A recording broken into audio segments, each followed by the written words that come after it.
मस्त सुंदर साथ की। आइए सभी मिलकर अच्छी प्रयत्न करते हैं, शांत हो जाए सभी।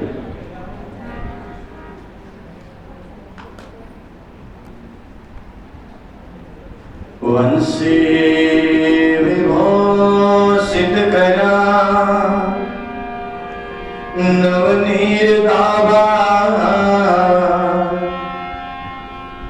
पीतांबर गरुड़बिंब पलायधरोष्टा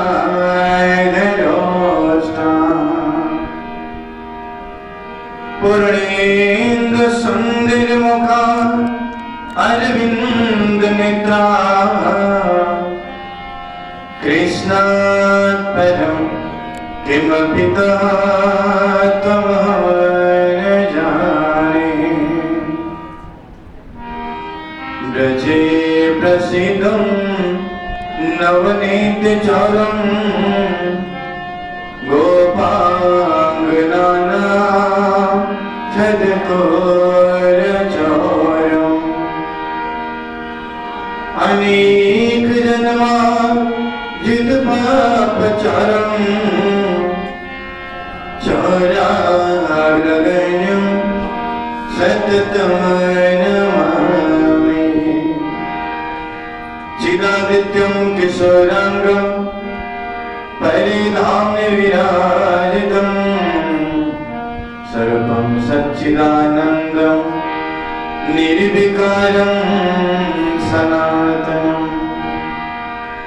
नमो विज्ञानरूपाय परमानन्दरूपिणे कृष्णाय गोपीनाथाय गोविन्दाय नमो नमः। वन्दो सद्गुरुचरणको करुणे प्रेम प्रणाम। अशुभ हरण मंगल करण श्रीदेव चंद्र जिना श्री प्राणनाथ निज मूलपति श्री महराज सुना तेज कुंवर समायुगल जी को पल पल करो प्रणाम। मेरी छाती दिल की कोमल तिन पर राख नरम कदम। इतनी सेज बिछाई दे हो मेरे पिया जी हो मेरे वाले जी ओ मेरे स्वामी जी जुदे करो जिनदम। जुदा न करियो मेरे राज जी मेरी श्यामा जी ओ मेरे वाला जी जुदा न करियो। आजा रे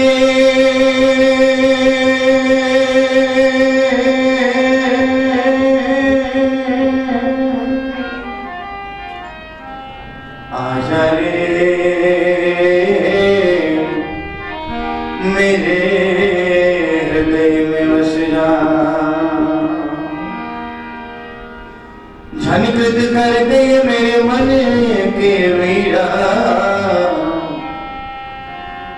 एक ही गीत सुना जा। उमर राजा जी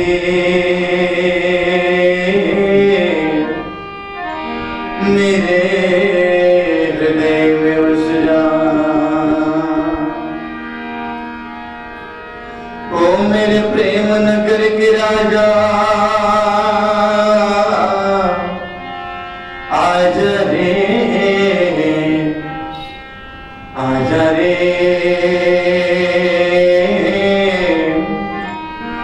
मेरे हृदय में बस जा। तू रस की भरी आकाश समंदर, एक ही बूंद पिला जा। उमर राजा जी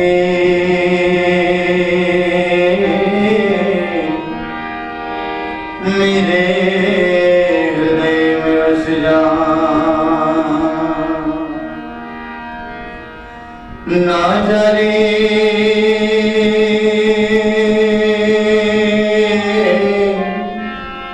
ना जा रे आजा रे मेरे हृदय में बस जा। जय जय राधा रमन, जय जय राम किशोर, जय जय चित्त चोर प्रभु, जय जय माखन चोर, जय जय चित्त चोर प्रभु, जय जय माखन चोर। बोल श्री देवचंद्र जी महाराज। आइए सभी मिलकर रांची के नाम करते हैं।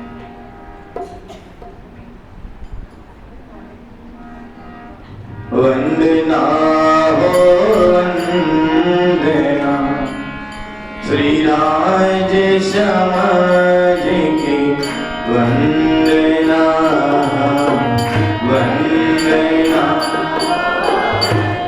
सभी बोलेंगे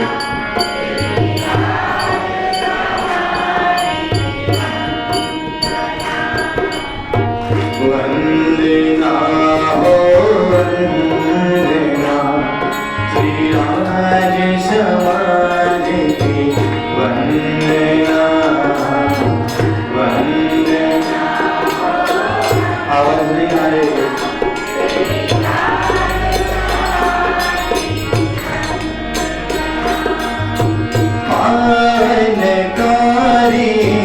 वंदना कलिमल हारी, वंदना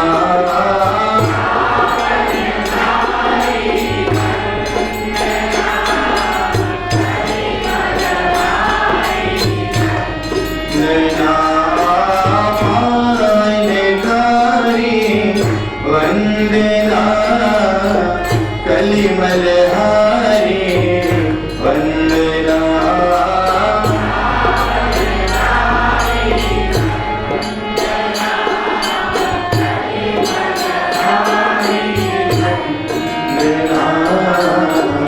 वंदना हो वंदना श्री राज समाज की, वंदना वंदना। सब एक साथ बोलेंगे। सतगुरु जी की वंदना, प्राणनाथ जी की वंदना,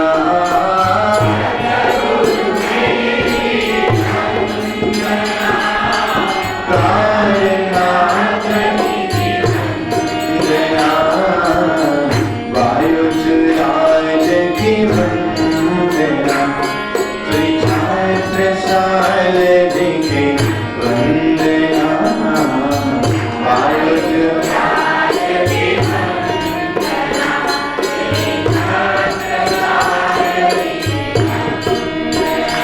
हो वंदना हो वंदना श्री राज समाज की, वंदना वंदना। बहुत अच्छे।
श्री राज समाज के वंदना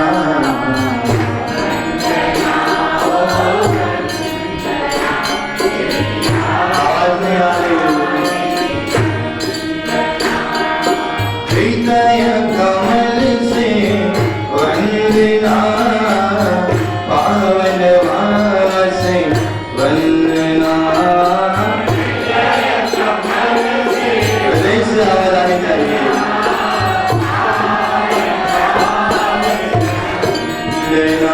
हृदय कमल से वंदना पावन से वंदना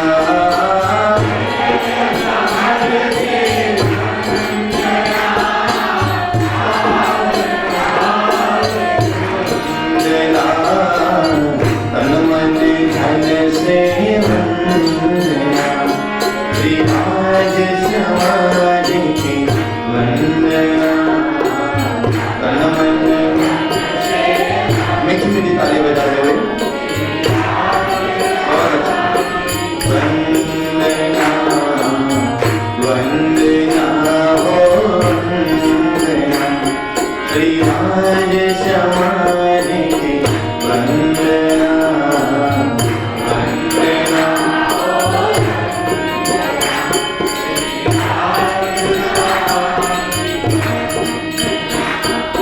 प्रियो प्रियो प्रियो मेरे प्रियो प्रियो प्रियो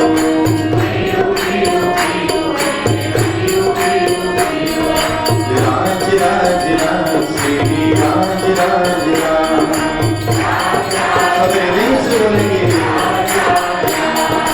राज राज राज श्री राज राज राज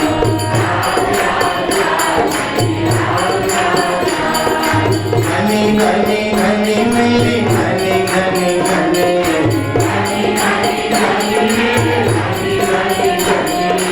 घनी घनी घनी मेरी घनी घनी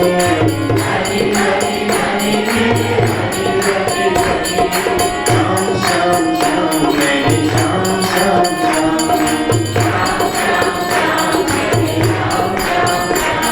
ओ श्याम श्याम श्याम श्याम श्याम श्याम श्याम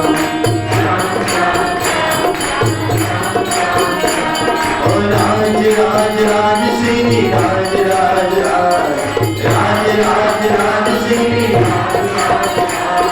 प्रियो प्रियो प्रियो मेरे प्रियो प्रियो प्रियो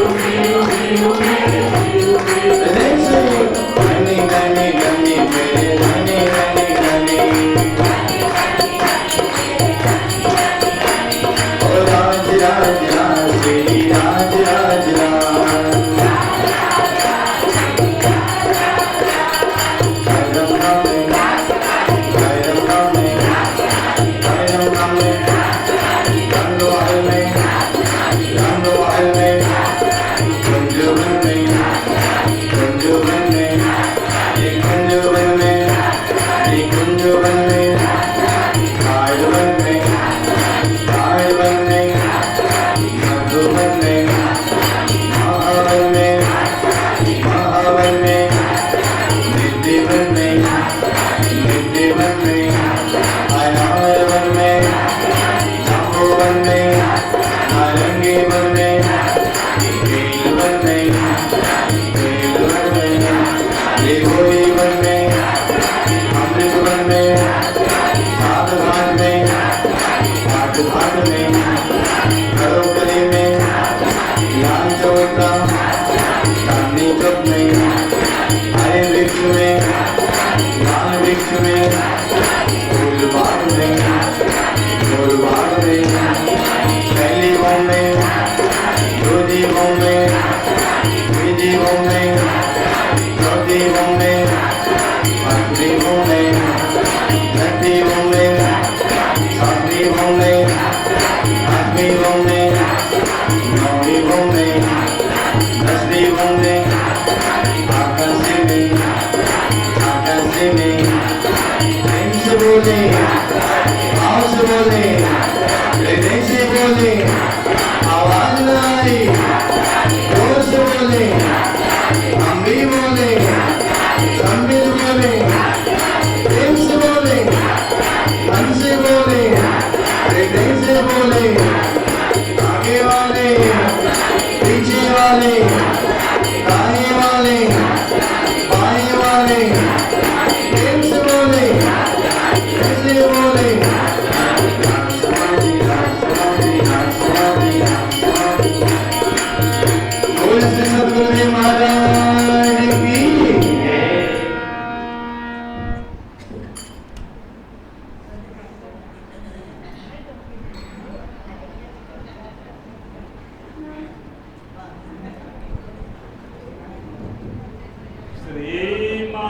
महामती कहे ए साथ जे भया चर्चा का बकट अब तुम सुनियो चीत दे लाल आगे आए बैठे तखत लाल आगे आए बैठे तखत श्री महामती कहे सैयद को ए सेवा के कहे साथ यहाँ के ही खड़े रहे जाके धनिये पकड़े हाथ जाके धनिये पकड़े हाथ श्री प्राणनाथ की जय। बिन पहचाने बोलत हो नाही तुम शराब कहाँ कबीर कहाँ कमाल विचार देखो आप विचार देखो आप एक कबीर का कीर्तन सुनाई दिया तब चिंता मणि ने कया देखो सबल निकस्या आब देखो समझ निकस्या आब शब्द निकला अब परमानंद चिन्मूर्ति प्रेम स्वरूप साक्षात अखिल ब्रह्मांड नायक सर्व ब्रह्मांड विश्व नियंता हमारे आत्मा के आधार प्राणेश्वर प्राणप्रीतम प्राणवल्लभ सभी सुंदर साथ करे देव पटल में विराजमान श्री रामजी महाराज श्री कृष्ण और श्री कृष्ण प्रणामी धर्म निजानंद संप्रदाय के आद्य सदगुरु निजानंद स्वामी श्री देवचंद जी महाराज और इस तालाब में जितनी भी पुरियां हैं धाम है पवित्र नदी पहाड़ों में गुफाओं में कंदराओं में बैठ करके तपस्या करने वाले सभी तपस्वी जन गुरुजन संतजन आत्मजन तीनों पुरी धाम आचार्यजन गुरुजन परम आदरणीय परम सम्मानीय श्री कृष्ण प्रणामी मंदिर नवा मंदिर के ट्रस्टी श्री महेंद्र भाई जी जूना मंदिर के सभी ट्रस्टीगण नवा मंदिर के सभी ट्रस्टीगण दोनों मंदिर के पुजारी जी महाराज दोनों मंदिर के महिला मंडल और श्री कृष्ण प्रणामी मंदिर पादरा से आए हुए हमारे वहाँ के अध्यक्ष श्री विजय प्रणामी जी भाई जी उनके साथ उनकी धर्मपत्नी और उपस्थित हमारे प्राण आधार सुंदर साथ जी माताएं भाइयों श्री रामजी महाराज के असीम और अनंत कृपा का अनुभव कर रहे हैं। जब श्री जी साहब जी समुद्र में प्रवेश करते हैं कहते हैं ना मुझे एक बात याद आ गई जिसको तूफानों से उलझने की जब आदत हो जाती है ना ऐसी मस्ती तो कई बार समुद्र भी दुआ दे देती है। जब आनंद आया श्री जी साहब जी को हफ्सा जेल के अंदर में स्वयं निजानंद आ गया तो निजानंद स्वामी ही हृदय में प्रवेश हुए रांची ही प्रवेश हुए और उसके बाद ऐसी मस्ती आई और ये मस्ती इतनी सस्ती नहीं है और किसी के मगज में आती नहीं है। ये मस्ती इतनी सस्ती नहीं है और किसी के मगज में ठसती भी नहीं है। किसी की हस्ती के जीवन में आती है। ये कृष्ण नाम नहीं तो कृष्ण को छोड़ देंगे ज्ञान के लिए लड़ेंगे प्रेम के लिए नहीं लड़ेंगे। इसीलिए वो आनंद अनुभव सुंदर साथ को कराते हुए जगाते हुए जब दीप बंदर गए जयराम भाई कंसरा को जगाया और वहां से लाठी बंदर होते हुए जब ठट्टा नगर पहुंचे तो ठट्टा नगर में पहुंचने के बाद वहां पर सुंदर साथ को जगाने की जब बारी आई चर्चा कथा ऐसी होने लगी क्योंकि लोग ईर्ष्या करने लगे। देखिए भक्ति में भी कई बार ईर्ष्या होती है जानते कोई अच्छी भक्ति करने लग जाए ना, वो तो बहुत दिखावा करती है, वैसे थोड़ी ना करती है, वैसे आंख बंद करके बैठी हुई है। भक्ति में भी ईर्ष्या होती है, लेकिन भक्ति में ईर्ष्या इसलिए हो रही है कि उस भक्ति में थोड़ा ज्ञान न होने के कारण।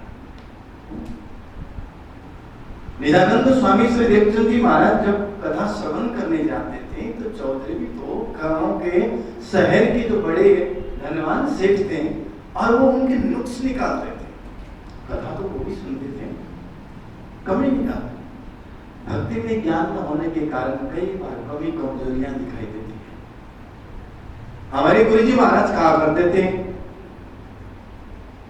थोड़ा सा ज्ञान के बगैर की भक्ति अंधी होती है और थोड़ी सी भक्ति बगैर का ज्ञान लंगड़ा होता है।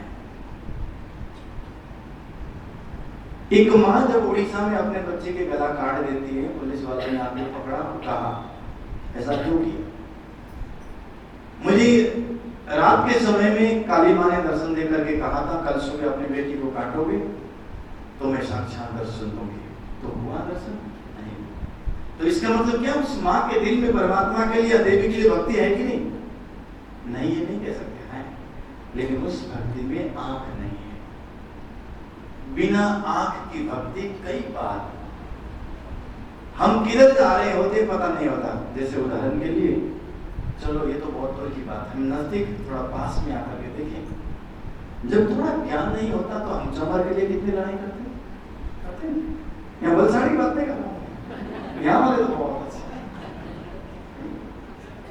चमर के लिए लड़ाई करते, आधे के लिए झगड़ा करते, मुझे ये करने नहीं दिया, मुझे वो करने नहीं दिया। सेवा के लिए कोई झगड़ा नहीं करते कि मैं पोछा लगाऊं, कि मैं झाड़ू लगाऊं, कि मैं मंदिर बनाऊं, मैं जाले निकालूं, मैं सफाई करूं, उसके लिए झगड़ा नहीं होगा। झगड़ा किस लिए होगा? भक्ति में ज्ञान न होने के कारण थोड़ा सा हम भ्रमित हो जाते हैं। यहाँ पर नित्यानंद स्वामी जब हृदय में आकर के विराजमान हो गए और उसी समय से श्री जी साहब जी को नित्यानंद आने लग गया। आए कि चरण लागी ततही दही देती, बाह पकड़ के बैठा मैं आदेश दिए हुए। एकांत में जाकर के बात कराई थी ना पुणे पे, गांधीवाड़ा में।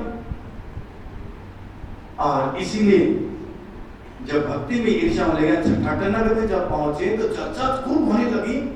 तो एक शहर में शोर मच गया कि चर्चा बहुत अच्छी हो रही, चलते गए। चिंतामणि ने भी सुना, ज्ञानियों को ज्ञान का अहंकार होता है, प्रेमियों को कभी अहंकार नहीं होता। प्रेम में कभी अहंकार नहीं आता, ज्ञान में आता। क्योंकि हमने देखा है समाज में लड़ने वाले सब ज्ञानी होते हैं, शास्त्रार्थ कौन करते हैं? ज्ञानी करते हैं, उनको तो श्लोक ही नहीं आता, पढ़े लिखे नहीं होते। लेकिन महामती प्राणनाथ जी कहते हैं कई बार ऐसा होता है कि इसका मतलब पढ़ना भी जरूरी है नहीं, अगर उनकी कृपा हो ना, राज्य की दया, उनकी मेहर, उनकी प्यार भरी नजरें अगर किसी आत्मा के ऊपर में पड़ जाए, ब्रह्म आत्माओं के साथ अगर पड़ जाए ना, फिर सुनना और सीखने की जरूरत नहीं है। इसीलिए चिंतामणि को अहंकार हुआ। मुझे एक बात याद आ गई, दृष्टांत दूंगा, प्रसंग को आगे ले लूंगा। एक बार ऐसा ही हुआ, कई बार होता है ना कि हम उसने ये किया, उसने ये किया, उसने ये किया करके ज्ञान का अहंकार करते हैं, है ना, और हमें शास्त्रार्थ करने की बात करते हैं। कौन क्या कर रहा है ना। एक बार कहना हमारा कर्तव्य है, दूसरी बार समझाना हमारा कर्तव्य, हमारा धर्म है, तीसरी बार समझाना, चौथी बार चुप बैठना भी हमारा धर्म है, बार बार कहना हमारा कर्तव्य, धर्म नहीं करता। कबीरदास जी के साथ में एक बार शास्त्रार्थ करने के महात्मा जी ने कहा कि मैं शास्त्रार्थ करूँ, क्योंकि कबीर का प्रसंग आया है, इसलिए मैं ये बात याद है। महात्मा जी ने सुना कि कबीरदास जी बड़े महात्मा बन करके फिरते हैं, कपड़े सिलवाते हैं और भगीरथ होकर के हम सन्यासियों के साथ में शास्त्रार्थ कैसे कर सकते? मैं आज हरा के आऊंगा, निकल पड़े। ज्ञानी जी कबीरदास जी के घर पहुंचे, जब घर पहुंचे, आंगन में पहुंचे तो उनको बेचैनी हुई।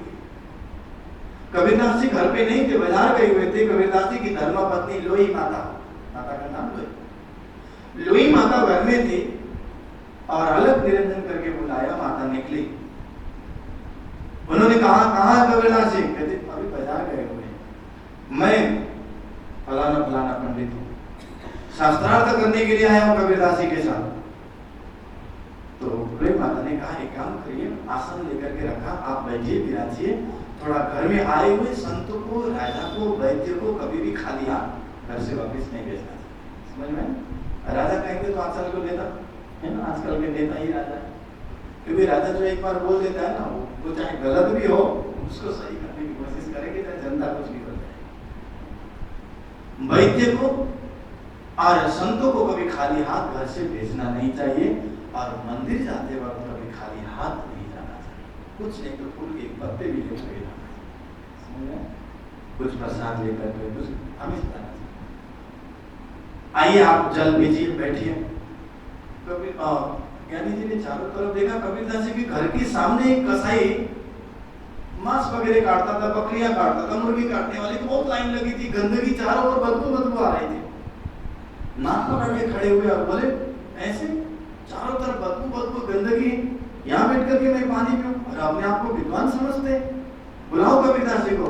फिर आधे घंटे आप ठहरिए, वो आ जाएंगे। लेकिन कबीरदास जी 1 घंटे हुए लेकिन आए नहीं। तो महात्मा जी ने कहा शायद उनको पता चल गया होगा कि मैं आ गया हूँ, तो शास्त्रार्थ में कहीं हार न जाऊं, डर के मारे वो आए ही नहीं। इसलिए महात्मा जी ने जाते जाते कहा कि खड़े की खड़े, बैठे नहीं, पानी भी नहीं पिए। माता जी को कहा, अरे माते एक कोयला लेकर के आना। कोयले लेकर मैं आज जा रहा हूं, कुछ लिख करके दीवार में, और कल सुबह आऊंगा 8 बजे शास्त्रार्थ करने के लिए। कबीरदास जी आ जाए, उनको बोला कहीं जाए नहीं, थोड़े गांव वालों को भी इकट्ठा करके ले आए। उन्होंने एक ऊपर दोहा लिख दी, जैसे चौपाई होती है ना, चौपाई में चौपाई ही क्यों बोलते हैं? जैसे दोहा क्यों बोलते हैं, श्लोक क्यों बोलते हैं, वेद के मंत्रों को श्रुति क्यों बोलते हैं, तो एक श्लोक को श्रुति क्यों बोलते हैं? उसका कारण सबका अपना अपना है, लेकिन हम अपने सिद्धांत के अनुसार से देखें, चौपाई का मतलब जानते हैं? चौपाई किसी के जब हमें सोना हो तो चारपाई पे सोते हैं। अब आजकल तो चारपाया होता नहीं, पलंग पूरा बना होता है, वो खोलने वाला है। अभी काठमांडू में जब भूकंप आया ना, तो उस समय में मैं एक कथा पूरी करके दूसरी कथा कर रहा था। वहाँ भूकंप जब आया तो 2 दिन कथा हुई, तीसरे दिन की तैयारी चल रही थी, जाने वाला था, आधी घंटा बाकी था। जैसे भूकंप आया पूरा घर हिलने लगा, एकदम डुलने ही लगा। तो मैंने सोचा अब भूकंप तो आया ही है, तो भागना पड़ेगा। और मैंने ये भी सुना था कि जब भूकंप आए तो पलंग के नीचे सोना चाहिए। जैसे पलंग देखा तो खींचने वाला, पलंग देखा तो होता ना उसमें अंदर रखने वाले, तो छुपने की जगह ही नहीं है, कहाँ छुपने। आगे हम बाहर, जो भी हो, हंस विनोद करते हुए। चौपाई का मतलब होता है 4 पाया, है ना? अब हाँ देखिए, 4 पाए किसके? चौपाई में एक पाया भी अगर ना हो तो वो 4 पाया नहीं होता, उसमें कोई सोता नहीं है, उसमें आनंद नहीं आता, है ना? अब यहाँ 4 पाए का मतलब होता है 4 चरण। चौपाई के सबसे पहला जो 2 बार आता है, 2 चरण, वो 2 चरण राज्य के, और नीचे का 2 चरण श्याम के। तो कितना पाया हो गया? इसीलिए चौपाई। उसमें से कबीरदास जी के घर में कोयले से महात्मा जी ने लिख दिया कि ताना मार करके लिख रहे थे, कबीर तेरी झोपड़ी गलकटियन के पास। कहने का मतलब ये था कि इतने बड़े विद्वान होकर के गल कटने वाले के पास में बैठे हुए, कैसे विद्वान हो? कल सुबह आऊंगा 8 बजे, लिख दिया, और कबीरदास जी आए, इनको दिखा देना। माता जी ने कहा ठीक है। शाम को कबीरदास जी आए, माता जी उदास देखा, माता ने कहा ऐसे महात्मा जी आए थे, पानी भी नहीं पिए, वापस चले गए, कल सुबह 8 बजे आऊंगा कह करके गए, और कुछ लिख करके गए। तो देखा तो कबीरदास जी मुस्कुराने लगे, और 7 बजे तैयार हो गए दूसरे दिन। कपड़े कहाँ जा रहे हैं? शास्त्रार्थ करने के लिए आने वाले हैं, इसीलिए मैं जा रहा। तो आप एक शास्त्रार्थ नहीं कर सकते? मैं शास्त्रार्थ करना नहीं चाहता, इसीलिए देवी आप अंदर से कोयले लेकर के आना। कोयले लेकर के आए। उस विद्वान ने जो ऊपर की कड़ी लिखी थी ना, उसके नीचे उन्होंने कुछ लिख करके 7:30 बजे घर से निकल गए। और वो महात्मा जी विद्वान आए, और विद्वान ने आकर के कहा कि कहाँ है कबीरदास जी, हम शास्त्रार्थ करना चाहते हैं। तो उस समय में माता ने कहा वो तो निकल गए, देखा डर के मारे चले गए। जाते जाते उन्होंने आपने जो कल कुछ लिखा था ना उसके नीचे वो कुछ लिख करके गए और उन्होंने कहा कि ये जरूर उनको पढ़वा लेना करके कहा। अच्छा कहाँ लिखा है देखो, अहंकार से। जैसे ही उनकी नजर पड़ी और उन्होंने लिखा था कबीर तेरी झोपड़ी कलकटियन के पास, इन्होंने कल लिखा था और उसकी नीचे की लाइन देख करके और वो महात्मा जी ने कबीरदास जी की माता जी के चरणों में दंडवत प्रणाम किया, अहंकार खत्म हो गया। कौन सी बात थी वो उसमें? उन्होंने कल लिखा था कबीर तेरी झोपड़ी गलकटियन के पास और नीचे कबीरदास जी ने लिख दिया जो करेगा सो भरेगा, तुम क्यों गया उदास। भक्ति के में भी ये अहंकार, मतलब ज्ञानियों में प्रेमी कभी लड़ते नहीं है, ज्ञानी ही लड़ते हैं। हम वहां जाएंगे, हम वहां नहीं जाएंगे, ज्ञान होता है ना, इसलिए लड़ते लड़ते यही रह जाते हैं। चिंतामणि को और ऐसा वो चिंतामणि जब सुनने के लिए गए और उनको भी बड़ा आनंद आया था वैसे, और चिंतामणि ने और पहले तो उन्होंने कहा कि मैं आपको चतुर्भुज का दर्शन कराऊं, किसका दर्शन कराऊं, अनाहत का दर्शन कराऊं, कुछ मेरे से लेने आए हो तो आप लोग और देना चाहते हो तो दो। श्री जी साहब जी ने कहा मैं तो लेने के लिए आया, यही नम्रता। हम तो पहले बैठ कर पूरा ज्ञान बखान करने लग जाते हैं ना। देखिए आगे आएगा यहाँ पर परसों हरिद्वार में जब कुंभ मेले में सभी संप्रदाय के सुनने के बाद श्री जी ने अपना सुनाया, पहले दूसरों का सुना और हम तो पहले अपना सुनाना शुरू किया। इसीलिए श्री जी साहब जी ने कहा आप सुनाइए। तो यहाँ पर कबीर और कमाल की जब बात आ रही थी तो कयो कौड़ी थे हीरा भैया, हीरा ते भैया, है ना, और आधा भक्त कबीर है और पूरा भक्त कमाल, और कमाल को पूरा भक्त कह दिया। तो उस समय में श्री जी साहब जी को आया जोश। भूत प्रेत की साधना करने वालों को पूरा भक्त कहते हैं और जो परमात्मा के भजन करने वालों को आधा भक्त कहते हैं। तब उन्होंने जोश में कहा और कहने लगे एक पलते गंगे जी जिसके हुए गए 24। तो जब ये शब्द कह रहे थे तो चलते चलते पग थके अगर नगर रहा नवकोश, बीच में डेरा पड़ गया कबीर की ने। जब नवकोश की बारी आई, कौन? अक्षरधाम और परम धाम की बीच की दूरी की बातें जब बताने लगे तो उस समय में लालदास जी महाराज कहते हैं जब जोश में आकर के श्री जी बोलने लगे तो चिंतामणि ने कहा देखो शब्द आगे चला सो शख्स मिलिया आए, अब देखो शब्द इनके ये शब्द बाहर पहुंच। आज से 12 साल पहले मेरे गुरुजी ने मुझे कहा था अगर इसका अर्थ करने वाला अगर कोई आएगा तो समझ लेना पार पहुंचाने वाले ज्ञान लेकर के वही कोई महापुरुष धरती में आएंगे और वही बता सकते और नहीं बता पाएगा। ये सुनकर के और अपने शिष्यों को कह रहे हैं मैं तुमसे कहता था जो शब्द आगे चला, देखो देखो देखो शब्द आगे चल रहा है, यानी कि मैं जहां ठहर गया था और वहां इनकी शुरुआत हो गई। ज्ञान की सीढ़ी जहां समाप्त हो जाती है प्रेम की सीढ़ी की वहां से शुरुआत होती है। समझ में? चाहे कितने भी ज्ञानी बन जाए लेकिन प्रेमी बने बगैर परम धाम में किसी के लिए दरवाजा खुलेगा ही नहीं। मैं तो कई बार बोलता हूँ जानना जरूरी है कि चांदनी चौक 166 मंदिर लंबा है, 166 मंदिर चौड़ा है, इधर हरे वृक्ष है, लाल चबूतरे की तरफ लाल वृक्ष है, इधर कुंज कुंज की तरफ हरे वृक्ष है। ये है हम हिसाब करते जितना हो सके हो, अगर नहीं हो तो अपने दिमाग को प्रेशर नहीं लगा।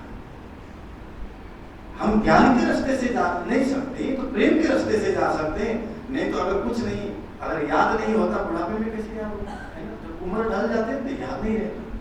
तो उस समय में कहना नाची महाराज मन तो कहाँ ही और कुछ नहीं એટલે હું પરમધામમાં આવીને ત્યાં હિસાબ કિતાબ કરીશ। ये प्रेम का रास्ता। ज्ञानी जब चांदी चौक में पहुंचता है ना, मैं एक खाली दृष्टांत दे रहा हूँ, ऐसा नहीं कि चांदी चौक जाने के बाद में ज्ञानी वापस आएगा, लेकिन ज्ञानी जब चांदी चौक में खड़े होकर के जब राज्य को बड़ी इसे दरवाजे के सन्मुख जब सीढ़ी चढ़ के ऊपर जाइए, है ना, फिर उसके बाद में प्रिया जी के दर्शन पाए। ज्ञानी जानता है कि 100 सीढ़ी चढ़ के जाना पड़ेगा। ज्ञानी जानता है कि सीढ़ियों के दोनों तरफ कटेटे में कुछ न कुछ नक्शकारी और चित्रकारी बने हुए हैं, क्योंकि उसको ज्ञान है। इसीलिए तो ज्ञानी सीढ़ी चढ़ने लग जाता है ना। और जगह की बात करूं, मान लो एक मिनट के उदाहरण परम कर दिया आपने से, जब सीढ़ी चढ़ते जाएगा 10-20 सीढ़ी चढ़ने के बाद में याद आएगा वो कटड़े की तरफ देखना भूल गया, फिर से उतारना पड़ेगा। फिर देखिएगा, हमने तो ऐसा सुना था कि मोर बने हुए दीवार से सचमुच में मोर निकल करके नाचने लग जाते हैं। अब वो तो रह गया देखने को, फिर नीचे फिर 50 सीढ़ी चले गए, कुछ न कुछ रह जाता, फिर नीचे। लेकिन प्रेमी जब खड़े हो जाते हैं अपने पिया जी के सामने और केवल पिया और अपने अलावा, धनी के अलावा कुछ भी दिखाई नहीं देता, उनका कितनी सीढ़ी है, क्या है, कुछ नहीं पता। ज्ञानी को सीढ़ी चढ़ के जाना पड़ता है, लेकिन प्रेमी के लिए खुद राज्य उतर के आते हैं, हाथ पकड़ के लेकर के जाते हैं। इसीलिए यहाँ पर कहते हैं वो शब्द आ गया है। देखो वो बाहर पुरुष तक पहुंचाने वाले वो आ गए हैं। जब ऐसा कहा और श्री जी साहब जी जब वहां से चले गए तो चिंतामणि को रात को नींद नहीं आई। चिंतामणि ढूंढत पीड़े कहाँ है उन साधु का ठौर, आया पुछत कथा मिली हुए ढूंढत भाई मोर। देखिए, जिसको लगन होती है, एक होता है लगन और एक होता है मगन। लगन भी होना जरूरी है, मगन भी होना जरूरी है ना, आस्था भी होना जरूरी है और निष्ठा भी होना जरूरी है, सब कुछ जरूरी है। हमारे में क्या होता है, एक चीज होती है तो एक चीज नहीं होती। जैसे प्राणा जी ने क्या कहा, जब कहते हैं ना दिक दिक पड़ोए आकारनी काना उठे रे अभी बृहद तामस भेलो थयो त्यारे अंगणा थयो रे। हमारे जीवन में प्रेम आता है तो ज्ञान नहीं आता, और ज्ञान होता है तो प्रेम नहीं होता। जब दोनों एक साथ आ जाता है तो नहीं जी मिले। क्योंकि बाढ़ आनी चाहिए, चाहे ज्ञान की बाढ़ आ जाए, चाहे प्रेम की बाढ़ आ जाए, लेकिन बाढ़ आनी चाहिए जीवन में। बिना बाढ़ की तो है ना, चौपाट में बाढ़ नहीं आएंगे तो कचरा उचरा करवाए ना तो वो बहेगा नहीं। अब तो आए थे वितक में दिन, इस बार तो आए। जब बाढ़ आ जाती है तो बड़े से बड़ी पहाड़ और वृक्ष जितने खड़े होते हैं ना, उसको भी बहा करके लेकर के जाते हैं। और जब बाढ़ आ जाती है, चाहे प्रेम हो चाहे ज्ञान की, अहंकार, अभिमान, स्वाभिमान, ये सब खत्म कर देते हैं। इसीलिए लगन और मगन दोनों होना जरूरी। चिंतामणि पूरी रात ढूंढते रहे श्री जी साहब जी को, और तब कल्लू मिश्रा के घर में आकर के जब उन्होंने पूछा तो उन्होंने बताया कि नाथा जोशी के घर में कहा जाकर के और आए पहुंचे अटारी पर, और तहां साथ सब बैठे थे, बीच में बैठे श्री राज में कोई फर्क, जो फर्क बताए वो सुंदर सा, हाँ बोलना चाहिए, क्यों है? क्योंकि प्राणा जी ने फर्क नहीं दिखाया, लालच वित्तक में कोई फर्क नहीं आता। एक ही बात याद रखना, हमेशा मैं रोज कहूंगा, कृष्णा, निजानंद स्वामी श्री देवचंद जी महाराज, महामती स्वामी श्री प्राणनाथ जी महाराज और वाणी, ये चार चीज में अगर कोई भेद देखता है तो सुंदर सा वाणी ही प्राणनाथ जी है, प्राणनाथ जी वाणी है, वही देवचंद स्वामी है, वही कृष्ण है। हम कई बार कृष्ण के नाम के लिए भी कई बार झगड़ते हैं। तो जब हम लोग जामनगर में थे, तालीम ले रहे थे, तो हम ही लोगों ने, अमृतदास महाराज जी ने कहा कि राज्य के नाम जितने वाणी में है उसको खोजो। तो एक उद्धव करके हैं, वो अमेरिका में अभी, उद्धव, रमन, राजन, महाराज जी के हजूरी आप लोग जानते ही होंगे, और यूएस में। तो हम लोगों ने पूरी रात मिलकर के राज्य के नाम निकाल करके अमृतदास महाराज जी को दिया था। उन्होंने चौपाई हिसाब से बनाया। नाम श्री कृष्ण जी, श्री अक्षरातीत व्रता, धामधनी श्री राजी पीयू पुरंदर पुरुषोत्तम पारतम तो ही सुंदर श्याम व्रता, धनी राधनी लालुला अल्लाह अल्लाह आधार है। साईं साहेब सुवान साधु वल्लभ बालो बालम, मेहरबान प्रभु प्राणा करो सज्जन सिमरी श्यामा, मियाँ हक हादी हरे हर भाभी खुदा ताला तुम आसक, छाला हुब महबूब हाकिम रब्बतु ब्रह्म मेदी मोगा नास प्रेम रसिया सत खसम कुंज प्यारी तू मेरा सुल्तान स्वामी सिंध पार पुरुष मौन नृत्य चला सेठ सेठा सदातीत है काना सदानंद अनाम है तो नाम अनेक खसम खाली खाली पीरी पीरियम पीरम बालाजी में दुख मंजन नाम तुम्हारा श्री जी नीलस नंद कुमार पियो अमृत से नाम सारा प्रीतम पीरियन पीरन का तो मौला प्यारे नूर जमाल अखंडानंद भजनानंद अनंत अद्वैत व दुख हरो कितने नाम है भाई और किसके लिए लड़ रहे हैं? हाँ एक बात है, असली मूल से गिरना नहीं चाहिए। जो है मूल जो है ना उसको हमेशा टिके रहना चाहिए। बाकी थोड़ा हम उस विषय में डिस्कस कर सकते हैं। तो कहने का मतलब यहाँ पर श्री राज शब्द किसके लिए आया? महामती स्वामी से, क्योंकि स्वयं साक्षात श्री राज जी थे। जब तक निजानंद स्वामी देवते जी महाराज की लीला हुई तब तक हम उनको श्रीराज पिया धनी स्वामी बालाजी कहते रहे। अब यहाँ श्री जी साहब जी की लीला शुरू हुई, हम उनको श्रीराज कहते हैं कि हमें दोनों में कोई भेद है। और यहाँ पर कहते हैं चर्चा के वक्त में लगा चिंतामणि कदम इनका। चिंतामणि ने आकर के श्री जी साहब जी को राज्य महाराज को क्या किया? दंडवत प्रणाम किया। सब साथ अब यहाँ पर बातें होने लगी। जब चर्चा सुनने लगे, मूल सगाई की बातें सुन करके असल अंकुर का जब बात जब आई तो चिंतामणि को आनंद आया। इनकी जो सेवक थे खलखल पड़ी दिल में, है ना। अगर कोई बड़े आगेवान आकर के, जैसे जिस तरह से देवचंद जी महाराज जी की चरणों में आकर के हरिदास जी ने जब प्रणाम किया तो खलबल पड़ गया था। ये क्या रहा, उल्टी गंगा बह रही है। हरिदास जी ने भी कहा था ये क्या क्या चल रहा है ना। इसी तरह से चिंतामणि जब आकर के स्वयं साक्षात राज्य की चरणों में आकर चर्चा सुनने लगे, श्रवण करने लगे, तो उनके शिष्यों में खटपट होने लगा। 2-3 दिन चर्चा सुनने के बाद में एक खंडनी होने लगी। खंडनी का मतलब क्या होता है? किसी की निंदा नहीं है। खंडनी का मतलब होता है जो सुंदर सा जिस चीज को अपने जीवन में उतारते नहीं, उस चीज के लिए बार बार समझाया जाता है, अगर वो फिर भी नहीं समझते और उनको समझाया जाए तो उसको वो समझाना है के हिसाब से, है ना।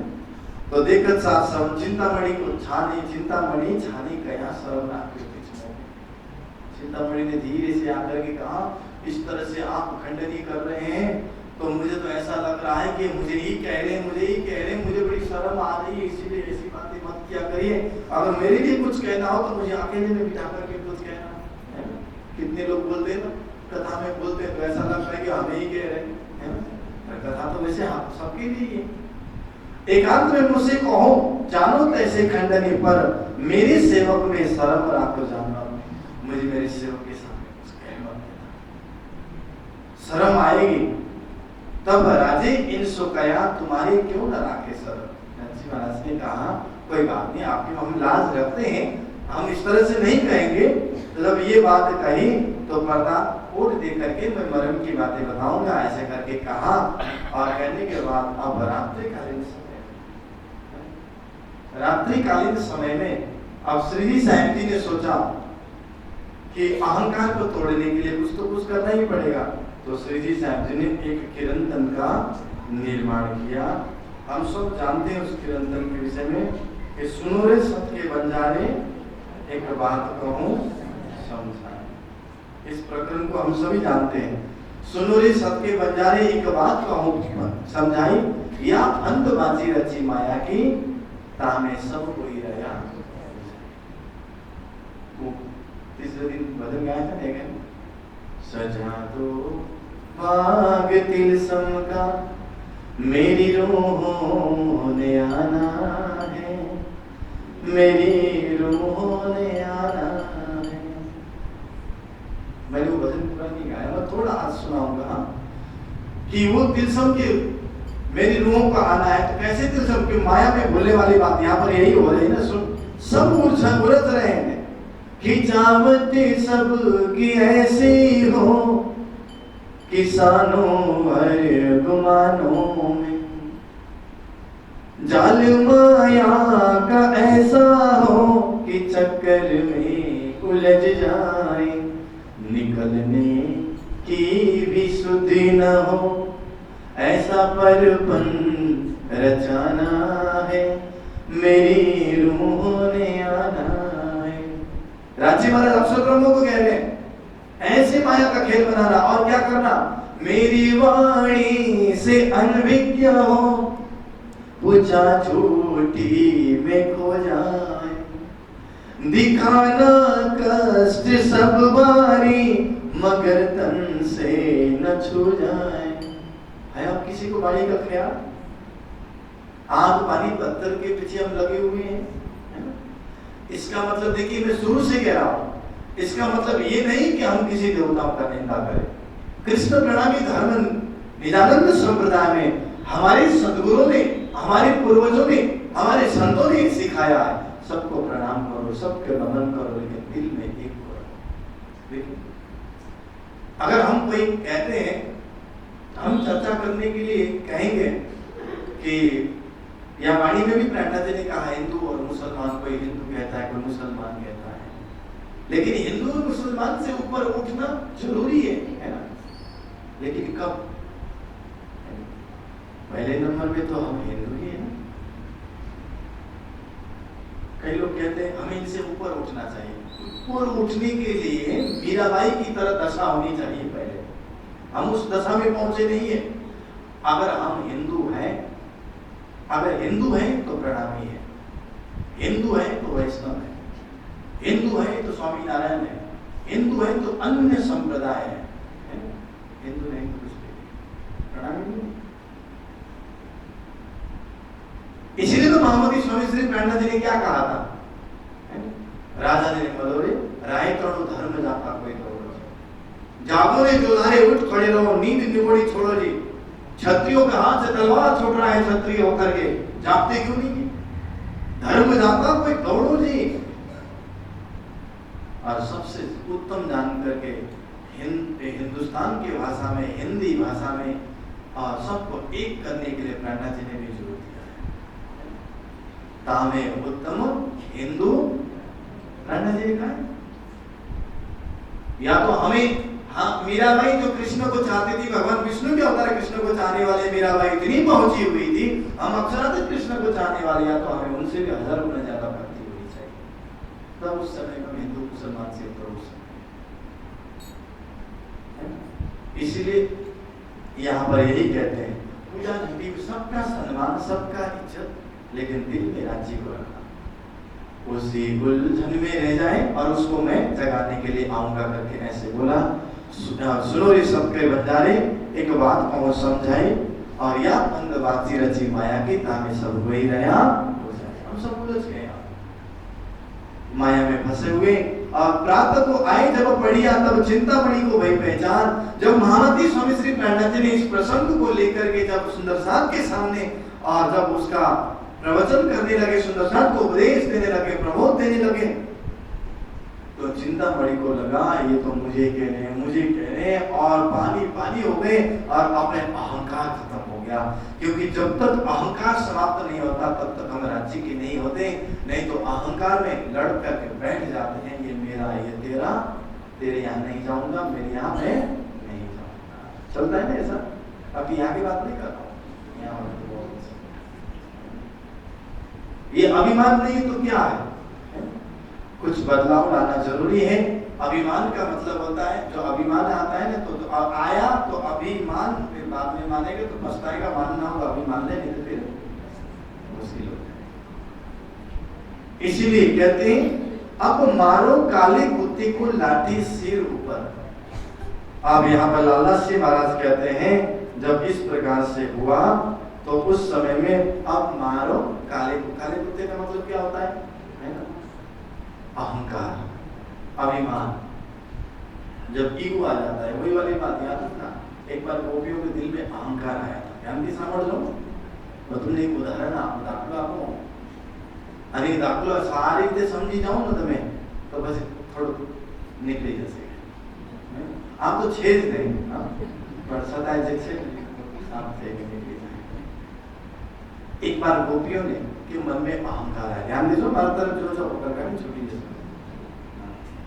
गोपियों के मन में अहंकार आया, कि कृष्ण को जितना हम प्यार करते हैं शायद दुनिया में कोई नहीं प्यार कर सकता। और ये समझ गए कौन? हमारे पिया। राजी महाराज चाहते हैं कि जब अहंकार आता है तो उस अहंकार को निकालने की कोशिश करते हैं। इसीलिए राजी ने सोचा कि अब गोपियों के अंदर से अहंकार निकालने के लिए मुझे कुछ करना पड़ेगा। तो स्वयं साक्षात श्री कृष्ण ही बगीचे में जाकर के एक फूल बनकर के खिल गए। संध्याकालीन समय में घर के काम करके, जैसे हम लोग अड़ोस पड़ोस वाले को बुला करके दुनिया की बातें करते हैं, लेकिन उस समय में घर के बहुत सारे काम होते हुए भी गोपियां बगीचे में बैठ करके कृष्ण की बातें करते, दुनिया की बातें नहीं करते। बगीचे में जाकर के जब बातें करने लगे तो प्रभावती की नजर सबसे पहले उस फूल में नजर पड़ी, जो फूल एकदम खिल रहा था। ध्यान दीजिए, मंद सुमंद हवाओं में हिल रहा था फूल, और फूल की जिंदगी में ऐसा लग रहा था कि मानो ब्रह्मा विष्णु महेश की जिंदगी में इतनी खुशी नहीं होगी, इतनी खुशी उस फूल को मिली। प्रभावती टकटकी लगाकर ताकी जा रही थी। उस समय में ललिता ने कही, बाबरी कहाँ देख रही है? कृष्ण की बात कर रहे हैं, तो किधर ताक रही है?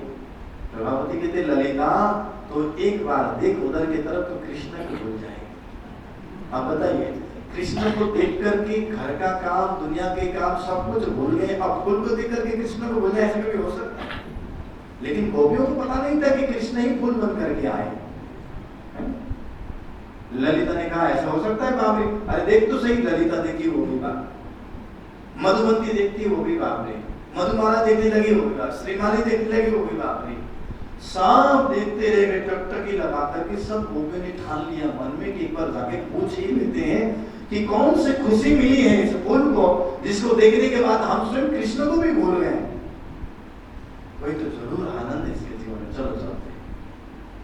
चारों तरफ से गोपियां गई घेरने के लिए, घेर करके बैठे, बीच में फूल खिला हुआ हिल रहा है, मंद सुंदर हिल रहा है, अच्छी हवाएं चल रही है, मोर पंख फैला करके नाच रहा है, पपिया बोल रहा है। एक होता है वातावरण भी अलग सा एक हो रहा है। एक गोपी ने जाकर के फूल को छूकर के कहा, है फूल तू मुझे बता, तू आज दिन तक क्यों खिलता रहा?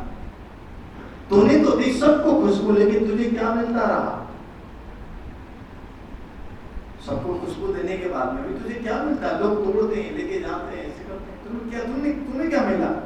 दूसरी कहती आगे, हाँ एक बोल, तू मुझे बता, तू आता तक क्यों खिलता रहा? तेरे ही आंगन में आकर के पक्षी तेरे ऊपर धूल करके चलता रहा, फिर भी तुझ में कुछ फर्क नहीं आया, शान से हिलता रहा। ए बोल, तू मुझे बता, तू आज दिन तक क्यों खिलता रहा? पक्षी आया, गंदगी किया, उड़ के चला गया। तीसरी आगे कहती, अरे हाँ तेरे ही आंगन में आकर के मालिनी तेरा बदन छिलता रहा, फिर भी तुझ में कुछ फर्क नहीं आया, शान से हिलता रहा। जब छीलने लग जाए तो दर्द तो होता होगा। एक बोल, तू मुझे बता, तू आज दिन तक क्यों खिलता रहा? अब फूल ने सोचा है, लेकिन कृष्ण जी ने सोचा, उनको क्या पता है? फूल बोला मुस्कुराकर, अभी तू नादान है, जिंदगी की सत्य से अभी तू अनजान है, क्योंकि गोपियां देने के बदले में लेना ये तो एक व्यापार होता है, जो देकर के कुछ न ले वही सच्चा प्यार है। प्रेम में केवल दिया जाता, प्रेम में लिया नहीं जाता कि मुझे ये चाहिए, मुझे यही चाहिए, है ना? प्रेम में समर्पण होता है, देने की भावना आती है, लेने की भावना। प्रेम में दबाव नहीं होता, प्रेम समर्पण है। और अंतिम में फूल ने क्या कहा, है सभी से प्यार मुझको इसलिए खिलता रहा, मांगकर तुम कुछ न पाए और बिन मांगे मुझे सब कुछ मिलता रहा। तुम तो चाहती हो, लेकिन प्यार करने के तरीका सिखाओ। एक बार मैंने शायद कहीं कहा, मुझे ऐसा लग रहा है, माखन बनाया, हाँ दूसरे दिन कहा, दही मत रही है, सोच रही है कि कानों आ गए, माखन लेकर के गए, उधर गए, मैं पकड़ के लेके जा रही हूँ, गांव वाले मेरे से छुड़ाने की कोशिश कर रहे हैं। मैया को जाकर के बोला, अरे मैया तुम कहती थी मेरे लाला चोरी नहीं करेगा, आज रंगे हाथ पकड़ के लेके आई हूँ, और मैया आई, क्यों रे लाला, घर में माखन नहीं चोरी करने के लिए तुम क्यों चले गए वहां पर? बेइज्जत करता है। मैया ने छड़ी लेकर के आई, जैसे मैया मारने लगी और ऐसी छड़ी उठाई, और इतने में मैं गई और कन्हैया को गले लगाई और मैया को हाथ जोड़ करके कहती हूँ कि मैया छोड़ दो, कोई बात नहीं, एक बात तो छोड़ दो। तो क्या होगा कि कृष्ण के दिल में मेरे लिए प्यार हो जाएगा। ये प्यार करने की तरीका। गोपियों को आता था वैसे प्यार करना, सबसे प्यार, तुझ में श्याम मुझ में श्याम सब में श्याम समाया, सबसे कर लो प्यार जगत में। इसलिए यहां पर कहते हैं प्रेम में समर्पण होता है, अहंकार नहीं होता। अहंकार है तो वह प्रेम नहीं है ना? यह प्रेम गली अति सागड़ी चामे दो रखा, एक ही उस गली के अंदर में तो एक ही जाएंगे और दो नहीं जा सकते। या प्रेम है, अहंकार तो उसके लिए तो रास्ता बंद है। इसलिए यहां पर जब मारो काले कुत्ते को लाठी सिर ऊपर, यानी कि जिस तरह से कुत्ते को, यानी कि श्वान को लाठी दिखाने से श्वान भाग जाता है, डर जाता है, हे धनी जी, हे मेरे श्रीराज, हे मेरे प्राणनाथ, आप मेरे अहंकार रूपी श्वान को आप लाठी से मार करके, यानी कि ज्ञान के लाठी से मेरे सिर पे उस अभिमान को मार करके उसको यहाँ से भगाइए, मेरे हृदय से भगाइए, क्योंकि सेवक के आगे तब गया मैं खाली कछु न खबर। अब समर्पण है, हाथ उठा, पुलिस वाले ने कह दिया हाथ उठा लो तो उठाया। जैसे कई बार कथा में हाथ उठाया जाता है, जय जयकार करके हाथ उठाया जाता है, किस लिए? दोनों हाथ उठाने का मतलब होता है समर्पण। अगर कोई समुद्र में डूब जाता है तो सबसे पहले क्या हाथ ही तो उठाएगा, बुलाएगा, डूबने लग जाता है दोनों हाथ उठाता है कि आओ मुझे बचाओ, देखो मेरे हाथ कुछ नहीं, खाली हो गए। हम भी संसार सागर में डूबे हुए हैं और ताकत सागर में डूबना बाकी है, इसलिए दोनों हाथ उठा करके बोल रहे हैं हे राजी महाराज आओ आओ मुझे यहाँ से। अब उन्होंने शर्म छोड़ करके अपने शिष्यों के सामने जाकर के कहा कि तब सृजिए सराया शाबाश चिंतामणि। कहते हैं ना, कई बार मैं कथा कहाँ करता हूँ, मैं अभी गुजरात में ही कथा कर रहा था, जगह का नाम नहीं बताऊंगा।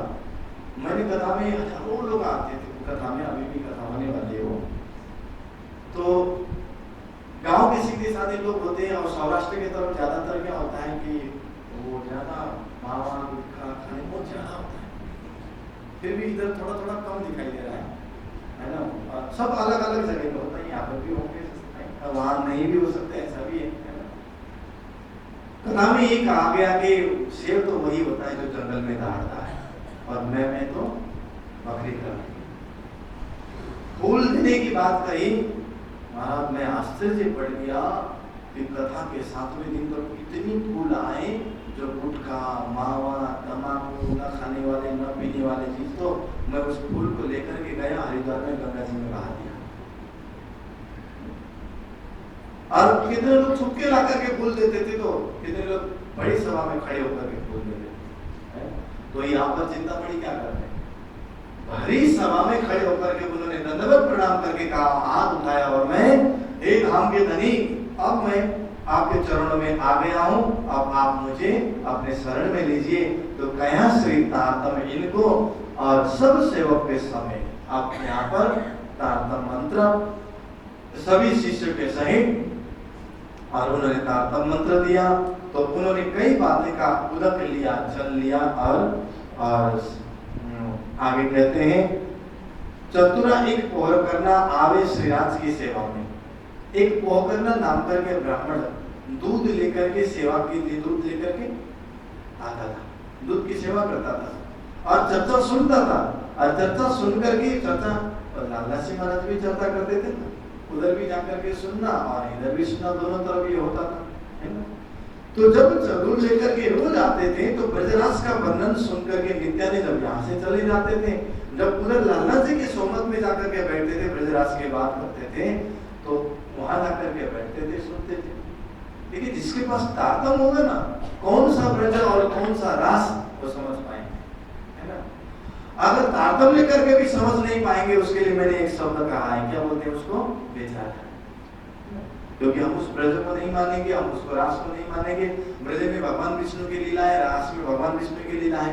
बोलते हैं उनको हम इसलिए बोलते हैं बेचारा, क्योंकि वो विष्णु कृष्ण तक ही सीमित रखने चाहते हैं कृष्ण को। लेकिन कृष्ण यहाँ अक्षरातीत, शास्त्र कह रहे हैं, पुराण कह रहे हैं, वाणी कह रहे हैं, ये वित्त कह रहे हैं, लेकिन वो सीमित रखना चाहते हैं भगवान विष्णु, क्योंकि सुंदर साथ को गुमराह करना चाहते हैं। समझ में आए? श्री कृष्ण तरस की लालसा अक्षर मन अभिराम परम प्रेम सुनित ही चले जात निज धाम। कृष्ण तरस की लालसा लेकर के अक्षर ब्रह्म रोज निज धाम में जाते हैं, परम धाम में जाते हैं। इसका मतलब परम धाम के मूल मिलाव में बैठने वाले भी कृष्ण ही है। हम अब जैसे आजकल भी देखिए, कोई बहनों को पति का नाम, अब आजकल तो थोड़ा पढ़े लिखे हो गए ना, थोड़ा अंग्रेज स्कूल में पढ़ते हैं, देश विदेश में जाके पढ़ते हैं, इसीलिए ए सुरेंद्र, ए तनेश, ए गणेश, ए दिनेश करके नाम लेके बुलाते हैं, लेकिन पति का नाम लिया नहीं जाता। ऐसी हमारी श्रद्धा, ऐसी हमारी संस्कार और हमारी पद्धति है, क्योंकि पति के नाम लेने से और आयु, एक पल की आयु घट जाती है, ऐसी मान्यता है, इसीलिए पति के नाम नहीं लेते। आगे बढ़ते भी काम जाएंगे तो ना, कोई माताओं ने पूछा ना, तो आपके पति का नाम क्या है, तो वो बाजू वाली निकले, तू बोल ना, मैंने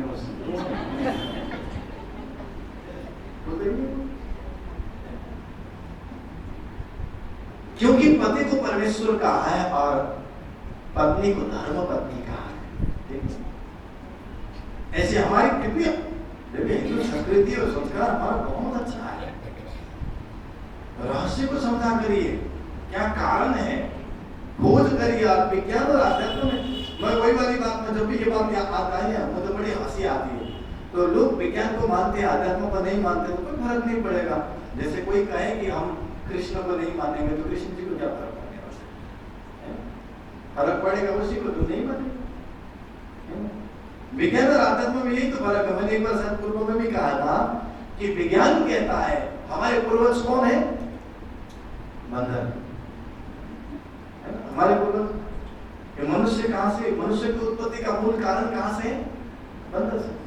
और आध्यात्म क्या कहता है, हमारा पूर्वज कौन है, देवता, भगवान, ऋषि मुनि।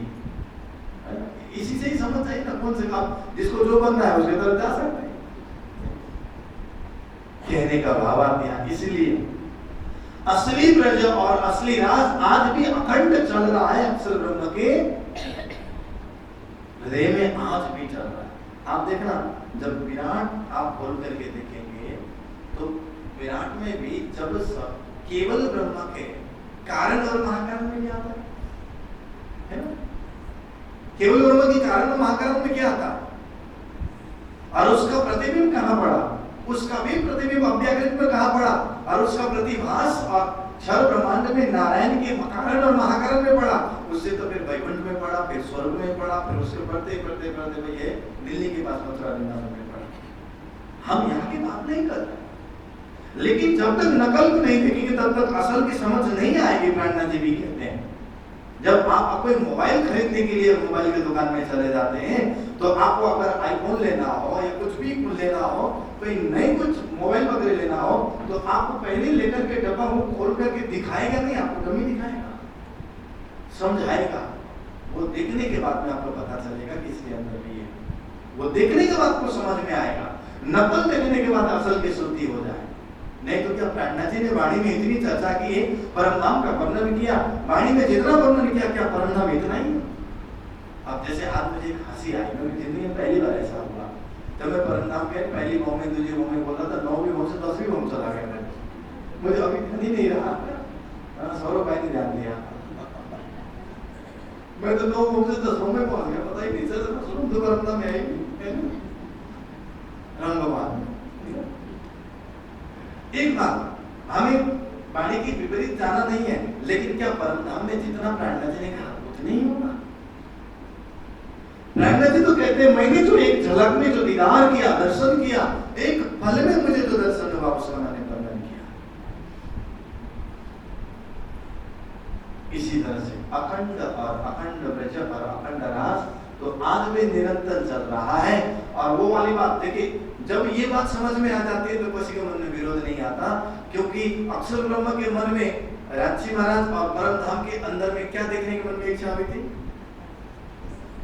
क्या देखने की इच्छा हुई थी, सखियां, ये कौन है, ये सखियां क्या करती है, और राजी इनके साथ में क्या लीला करते हैं, ये अक्षर ब्रह्म के मन में हुई थी। और सखियों के मन में क्या बात आई थी,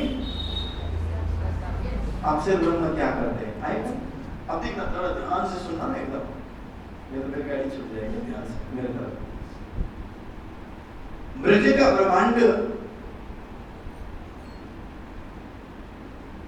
सखियों के लिए बनाया गया है और रास का ब्रह्मांड अक्षर के लिए बनाया गया। उसका कारण बताता हूं, क्योंकि ब्रज के ब्रह्मांड में भी दुख देखना पड़ा। और राजी महाराज कहते कि देखो सखियों कि अक्षर ब्रह्म का खेल ये दुखमय खेल बना रही है। अक्षर ब्रह्म बनाते और रास में अक्षर ब्रह्म को प्रवेश करने का अधिकार नहीं है। 12,000 सखी जब चली जाती है रास में, एक एक सखी के अंदर में दो दो यानी कि ईश्वरीय आत्मा जब आ जाती है तो 12 24,000 ईश्वरीय आत्मा उनके अंदर। जब राज्य है ना अब वहां पर है और ब्रह्म आत्माओं के बीच में क्या अक्षर ब्रह्म जा सकता है? अगर जाना होता तो चांदनी चौक से और अंदर भी अक्षर ब्रह्म जा सकते थे, लेकिन उनका अधिकार नहीं। इसी तरह से रास में भी अक्षर ब्रह्म के लिए अधिकार नहीं है, तो राज्य ने अक्षर ब्रह्म को अपने अंदर में, समझ में ये बड़ा रहस्य की बात है, फिर कभी झगड़ा नहीं होगा, समझ में आ गई। और अक्षर में अंदर बैठ करके और राज्य और सुंदर साथ यानी कि ब्रह्म आत्माओं की रास की लीला देखिए, ध्यान देना, ध्यान देखा भी इसमें कर राज्य और ब्रह्म आत्माओं की रास लीला जब देखने के बाद राज्य महाराज इशारा करके कहते हैं कि अक्षर ब्रह्म आप चाहते थे कि परम धाम के अंदर में मैं सखियों के साथ में क्या करता हूँ, मैं आपको परम धाम में आने की अनुमति तो नहीं दे सकता, लेकिन मैंने दूसरा ब्रह्मांड बना करके दिखाया कि देखो मैं और मेरी ब्रह्मा आत्माएं मैं परम धाम के अंदर में रास लीला करता है। वर्णन कहीं रास लीला वाणी में कहीं चौपाई आती है, परम धाम के अंदर में रास होती है करके कहीं तो नहीं आती ना, लेकिन समझने वाली बात है। जब ये समझ में आए तो झगड़ा का तो इसीलिए यहाँ पर कहते हैं वो अखंड व्रतरास के बाद उधर से सुनकर के श्री जी भी सुन के आते थे और इधर आने के बाद में और दुनिया के वो अखंड कह रहे हैं, ये इसी को अखंड कह रहे हैं। आज भी वेस्ट बंगाल में जाइए, कई ऐसे हैं संप्रदाय को मानने वाले हैं जो इन्हीं को अखंड मानते हैं, इसी ब्रह्मांड को अखंड मानते हैं। आज एक नया संप्रदाय आया हुआ, मैं नाम नहीं बोलूंगा, 10, 20, 50, 60, 70, 75 साल से चल रहा है। वो बोलते हैं कि ये दुनिया ही सतयुग है, यही अखंड होगा, हम यहाँ देवता बन करके परम धाम जाने के बाद में आएंगे। लेकिन आज से हजारों साल पहले कृष्ण ने कह दिया यद गत्वा न निवर्तन्ते तद धामम परमम मम, जहाँ जाने के बाद कभी आना ही नहीं पड़ेगा वो मेरा परम धाम। जब 14 लोग ब्रह्मांड नाश हो जाएगा तो जो सतयुग को बनाने की कोशिश कर रहे हैं ये कहाँ रहेगा? फिर वो आत्मा कहाँ जाएगी? उसको तो ठिकाना ढूंढना ही पड़ेगा ना। फिर ये खुलासा होगा तारतम से, इसीलिए यहाँ पर कहते हैं कि कया ब्रज अखंड क्यों कर, कहाँ है रास अखंड? अब ये देखिए पूछ रहे हैं, लालदास जी महाराज ने कहा तो चतुर ने जब ये बात कही कि तो तुम दिव्य दृष्टि कब पाओगे, क्यों करो हमें भजन। कभी कभी मजाक बना में कह दिया होगा कि आप दिव्य दृष्टि कब पाओगे। जब ऐसी बातें हुई तो उस समय में उन्होंने पूछा कि अरे आप ये बात कहां से लेकर के आते हैं? 5 तत्व 3 गुण की बातें हुई, मैं संक्षिप्त में बता रहा हूँ यहाँ पर कि लालदास जी आश्चर्य, यहाँ पर लालदास जी कहते तब लालदास चौकिया थी, कहाँ सुनी ये बात, ऐसे अखंड की बात कहाँ से लेकर के आते हो आप? तब चतुर ने कहा कोई साधु आया देखिए, हम लोग कई बार प्रार्थना जी को साधु बोलते हैं, संत बोलते हैं, महात्मा बोलते हैं ना, तो कई लोग भावना में आकर के बोलते हैं अरे प्रार्थना जी को महात्मा कैसे बोलते हैं? दुनिया के सामने जाहिर करने के लिए, शुरुआत करने के लिए तो बोलना ही पड़ेगा ना। जिस तरह से हम बुद्ध निष्कलंक अवतार किनको मानते हैं, लेकिन एक बार जीवन में हमेशा याद रखना, बुद्ध अवतार निजानंद स्वामी श्री देवचंद जी महाराज है और कल की अवतार महामती स्वामी श्री। इसीलिए वाणी की चौपाई से में कितने लोग कहते हैं निजानंद स्वामी को बुद्ध अवतार मानने के लिए तैयार नहीं है, आत्म लेकर के भी कई लोग ऐसे होते। लेकिन वाणी ने क्या कहा है, इतने दिन त्रिलोक में होती जो बुद्ध सुपर्ण सो बुद्ध जी बुद्ध जान ले प्रकटे पूरी बुद्ध अवतार है। साधे तो अगर हम केवल एक को ही मानेंगे, क्योंकि हमारे हृदय में तो कोई भेद नहीं है, हम तो सब एक है। तो इसीलिए यहाँ पर कहते हैं और एक साधु आया। कई बार हमें शुरुआत करना हो ना, तो हमें ऐसा किसी को समझाना हो तो यहीं से शुरुआत करना पड़ता है कि एक महान संत हुए, उन्होंने वाणी में ऐसा कहा है। नहीं तो आज क्या हनुमान जी को परब्रह्म परमात्मा नहीं कहते दुनिया वाले, कहते हैं और देवता न चित्त धरहि और हनुमत से ही सब सुख। हनुमान से ही सब सुख होता है। राम को परब्रह्म कहते हैं, शिव को परब्रह्म कहते हैं, देवी देवताओं को परब्रह्म कहते हैं। तो परब्रह्म है। हमें तारतम लेने के बाद पता चला, और शास्त्र की गहराई में जो अगर तारतम भी नहीं लेने वाले कई ऐसे संप्रदाय भी हैं जो मानते हैं कि ब्रह्मा विष्णु महेश तो ये कार्य ब्रह्म है, ये कार्य ब्रह्म है, लेकिन जो परब्रह्म तो वो अलग है। इसीलिए चतुर्वेद ने कहा ऐसा साधु आए हैं तो तब यहाँ पर लालदास जी महाराज कहते ऐसा साधु के तो मुझे भी दर्शन करा दो। तो अब लालदास जी ने कहा और मैं उनसे जाकर के पहले पूछता हूँ, उसके बाद में मैं लेके आऊंगा। तो यहाँ पर जाकर के और पूछा तो कुछ लोगों ने सुना कि इस तरह से अब आने वाले हैं। तो लोगों को पता चला लालदास जी आने वाले, तो लोगों ने कौन लोगों ने मना किया। चतुर ने जब आकर के अर्ज किया तो काऊ ने मने करी और फिर मेहर करी उन बाप राजी महाराज ने मेहर करी। तो यहाँ पर कहते हैं कि आए बुलाओ ने चतुरा चल अपने संग लगाए, देखते दीदार को बड़ो पाए सुख मन की कुलपत सब मिटी भाग गया सब दुख खबरों से प्राणनाथ प्यारे की।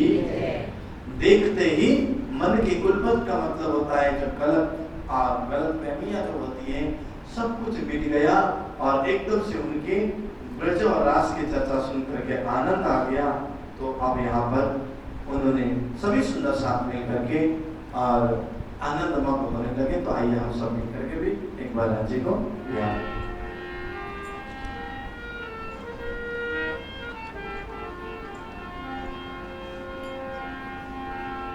हम तुम्हारे है प्यारे, हम तुम्हारे हैं, हम तुम्हारे ही रहेंगे ओ मेरे प्रीतम। हम तुम्हारे हैं प्यारे, हम तुम्हारे तुम्हारे हैं प्यारे, हम तुम्हारे हैं, हम तुम्हारे ही रहेंगे ओ मेरे प्रीतम। हम तुम्हारे ही रहेंगे ओ मेरे प्रीतम। पियो पियो पियो मेरे पियो पियो पियो पियो पियो। राज राज राज श्री राज राज राज राज राज राज श्री कायनात प्यारे की जय। अब यहाँ पर लालदास जी महाराज और चर्चा सुनने लगे और यहाँ पर कहते हैं कि देखिए मार्कंडे का उन्होंने एक दृष्टांत दिया। ऐसी बातें आई, मार्कंडे का एक प्रसंग आया कि फिर चर्चा मार्कंडे की कह दिखाया दृष्टांत, तब नजर खुली बातिन की देखी दृष्टि का। मार्कंडे का दृष्टांत दिया जैसे मार्कंडे ऋषि ने परमात्मा से ये चाहा कि माया क्या है, मोह किसे कहते हैं, वो देखना चाहता। तो मार्कंडे जी एक दिन नदी के किनारे बैठ करके चंदन खींच रहे थे और इतने में उनकी सुरता पहुंची, आंख बंद हुआ और उनको ऐसा लगा कि मैंने बाढ़ आई, नदी में बहने लगा। और मार्कंडे जी जब बह रहे थे तो ऐसे सोचने लगे कि उनको ऐसा लगा कि मैं स्त्री स्वरूप में बहने लग गया। और एक धोबी ने देखा और धोबी ने देख करके मार्कंडे वो उस स्त्री को लेकर के आए और उस स्त्री ने कहा कि आपने मुझे बचाया, मेरा घर छोड़ देना। तो धोबी ने कहा मैंने बचाया है तो आपको मेरे साथ विवाह करना पड़ेगा। और उस स्त्री के साथ विवाह करके जब घर बसा के बैठे तो वहां संतानें हुई, बालक हुए और वो स्त्री उस बच्चों में इतनी खो गई। और एक दिन एक महात्मा जी आए और उन्होंने कहा अलग निरंजन मुझे भिक्षा देना। तो स्त्री ने भिक्षा लेकर के आई। तो उस समय में उस महात्मा जी ने कहा मैं एक कथा सुनाऊंगा उसके बाद भिक्षा दूंगा। तो स्त्री कहने लगी मेरे पास फुर्सत नहीं है, मैं अपने बच्चों को जाकर के देखना है, इसीलिए मैं कथा नहीं सुनूंगी, भिक्षा लेकर के चले जाओ। तो महात्मा जी पास से चिल्लाने लगे, अरे एक मार्कंडे नाम करके महात्मा जी थे, वो चंदन घीस रहे थे, नदी में बह गए, वो स्त्री बन गए, कभी ने उनको बचा लिया, उनके साथ विवाह किया, उनके संतान हुई, वो मुंह में डूबे। जब ये बातें बताने लगे तो वो स्त्री एकदम दंग रही, उनको लगा कि मेरी बातें बता रहे। तब जाकर के स्त्री जब आई तो एकदम से मार्कंडे ऋषि चौंक गए। कहने का भावार्थ दृष्टांत दिया। तो मार्कंडे ऋषि ने 1 मिनट के अंदर में कहां से कहां पूरी परिवार सब घर परिवार के रिश्ते में उलझ गए। उसी प्रकार से महामती स्वामी श्री प्राणनाथ जी कहना चाहते हैं कि सुंदर साथ जी, हम बैठे गर्मी टले नहीं, और इतने भी हम परम धाम से ब्रज में आए, रास में आए, जागने में आ, फिर जागना है परम धाम में जाना। और हमें क्या लगता है इतने साल व्यतीत हो गए, इतने दिन हो गया, हमें राजी महाराज बुलाते नहीं, लेकिन कोई चीज हमें किसी से मांगने के बाद वो चीज अगर हम उनको जल्दी लीजिए, आप जल्दी लीजिए करके कहेंगे तो देने वालों को अपमान होता है। इसी तरह राज्य का अपमान मत करना, क्योंकि हमने मांग लिया है ना, ऐसा खेल दिखाइए जो मांग लिया है, हम नहीं मांग रहे हैं।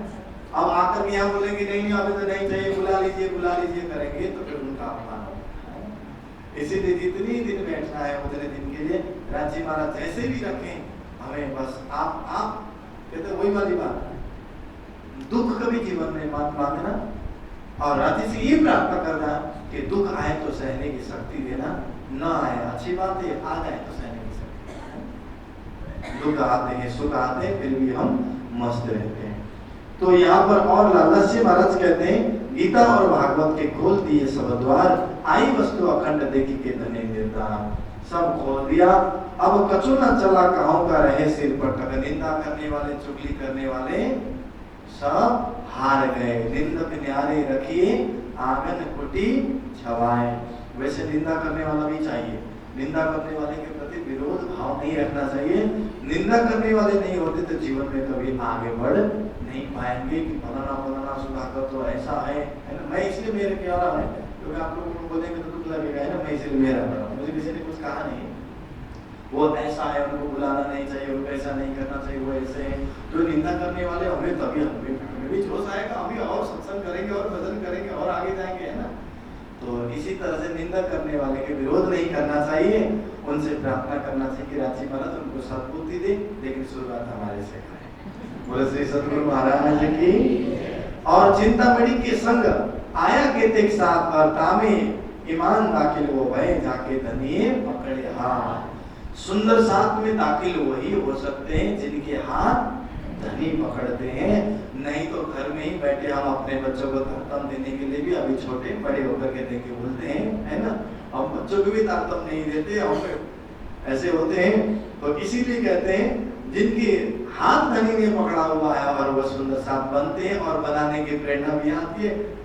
तो यहाँ पर यही 10 मास यहाँ रहने के बाद में लाठी बंदर से होते हुए अब मस्कत पहुंचे। जब मस्कत में आए तो यहाँ सबसे पहले उन्होंने नाव से उतरते ही माओजी भाई का दुकान ढूंढा, क्योंकि माओजी भाई का दुकान ढूंढते हुए जब गए और माओजी रसोई का आदर किया, इत लगा आप सेवा करने हाल भाल वक्त। कोई भी संत महापुरुष हमारे घर में आते तो हम उनकी सेवा तो करते ही करते, है ना। तो इसीलिए माओजी भाई ने भी अब ये सोच करके सेवा करने लगे। और श्री जी साहब जी अब चर्चा करने लगी, उन्हें चर्चा जो ठंडे के भीतर चर्चा होने लगी। सब आनंद मंगल में क्या कह रहे, तो आइए आज हम पूरा वचन सुनते। बोल श्री सतगुरु महाराज की। एक तमन्ना प्रीतम मेरी, एक तमन्ना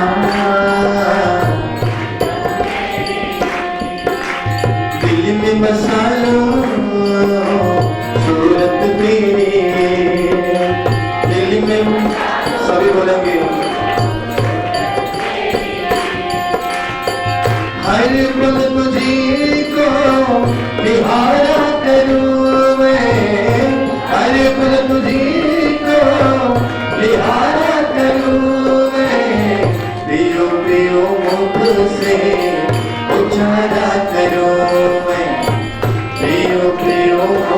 से उजाला करूं मैं, एक तमन्ना प्रीतम में, सॉरी बोलेंगे, एक तमन्ना पियो पियो पियो मेरे पियो पियो पियो,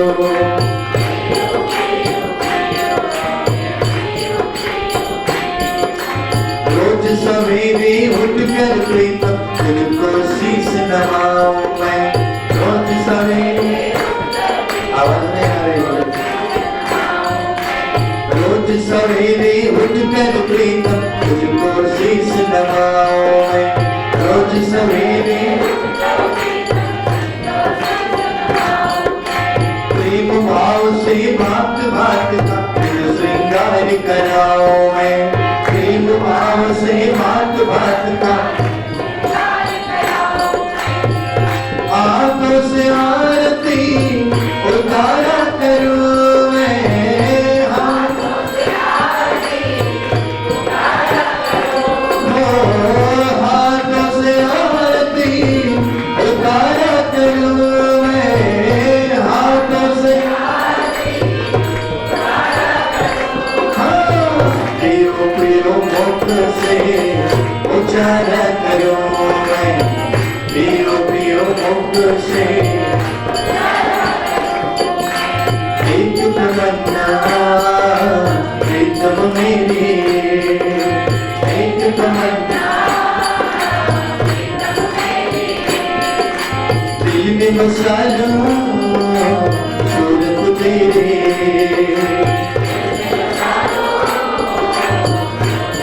हृदय से बोलेंगे एक बार, प्रियो प्रियो प्रियो मेरे प्रियो प्रियो प्रियो,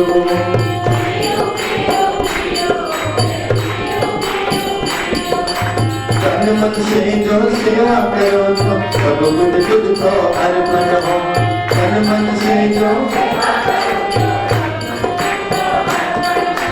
खाओ प्रसाद हो तेरा, पियो चरणामृत हो, खाओ तन मन से जो सेवा करो तो सब कुछ तुझको अर्पण हो, खाओ प्रसाद हो तेरा, पियो चरणामृत हो, चरणों में तेरे गुजारा करूं मैं,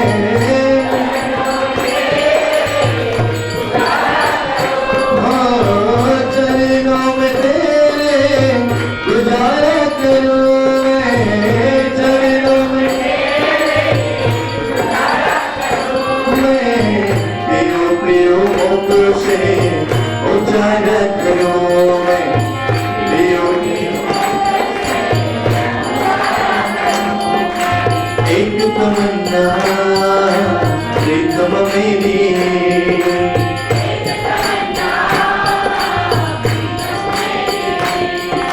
दिल में बसा लूं सूरत तेरी, दिल में बसा सुधा की ये बिंदी प्रीतम इतनी कृपा कर देना, आवाज नहीं आ रही, और सुधा की ये बिंदी प्रीतम इतनी कृपा कर देना,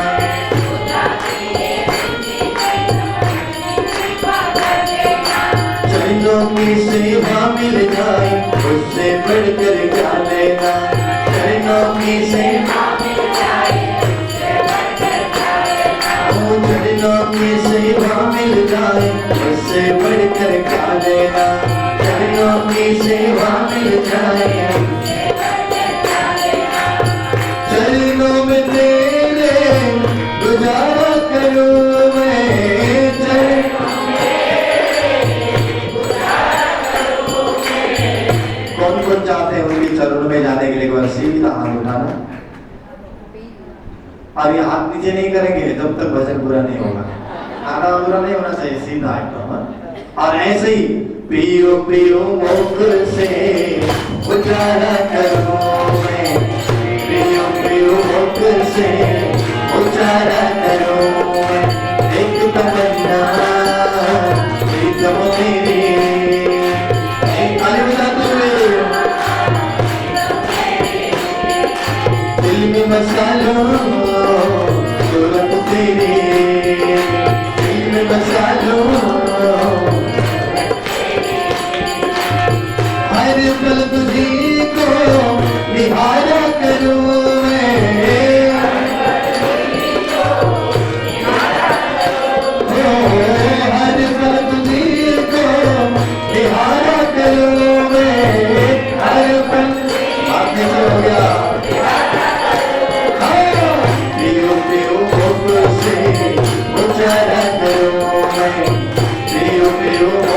से उच्चारण करो पियो पियो चालू रखिए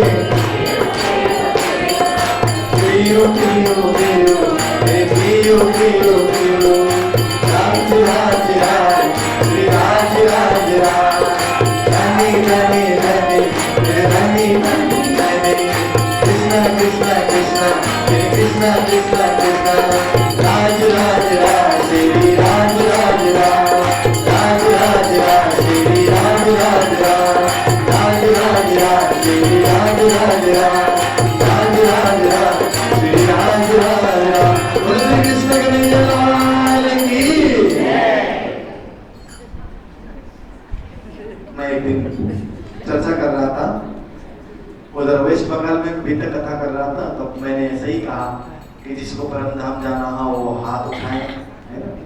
रांची महाराज आकर के अगर कोई परम धाम जाने के लिए कहे तो कौन कौन जाना चाहते हैं करके मैंने कहा ना, तो एक माता जी ने फटाफट हाथ उठा दिया एकदम ऊपर जल्दी, और धीरे धीरे सबने उठाया, सबका हाथ उठ गया।